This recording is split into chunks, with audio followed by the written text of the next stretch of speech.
POTS is postural orthostatic tachycardia syndrome. Basically, people have an excessive heart rate on standing, dizziness, palpitations, brain fog, and it's just a very distressing condition. Individuals with POTS also often have fatigue as well as gut disorders and other issues. Prior to COVID-19, about 0.2% to 1% of the US population experienced POTS.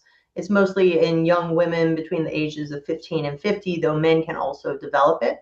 Other risk factors include having certain autoimmune disorders, connective tissue disorders such as Ehlers-Danlos syndrome, conditions like mast cell activation syndrome, fibromyalgia, and vulnerability also increases after major stressors such as viral illness, head injury, surgery, or pregnancy. And so what we're seeing is with viral infections such as mono or COVID-19, there's an increase in POTS. And so post-COVID-19, the incidence has increased to 20.3 per 1 million person years, which is a tenfold increase. The type of POTS that most people are familiar with is the hypovolemic type of POTS. So that's not really what we are primarily trying to address here. But there are also neuropathic forms of POTS, hyperadrenergic POTS, and immune-mediated POTS. And all of those three subtypes can be addressed with vagus nerve stimulation.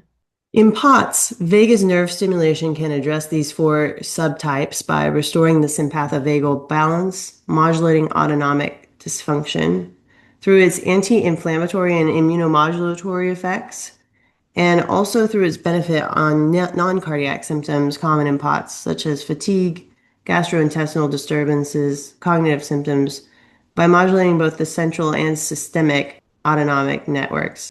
Also, there's a high degree of safety and tolerability with vagus nerve stimulation, which helps to avoid medication-related side effects like bradycardia and hypotension, which would be detrimental in POTS. So there is a little bit of research out there on vagus nerve stimulation for POTS. I have to admit that I was not very familiar with it before I simply experienced the benefit in my patients. So I was doing a research study on TAVNS, transauricular vagus nerve stimulation. My participants had Ehlers-Danlos syndrome, fibromyalgia, and POTS. And specifically, she was crippled by her POTS. So she was in a wheelchair when she first presented to me.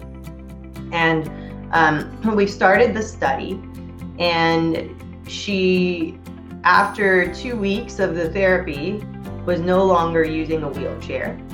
And by the end of 4 weeks, she was back in the gym 3 times a day because she didn't have dizziness on standing anymore. And so she said that was the first time she had worked out for years. And she's still doing well.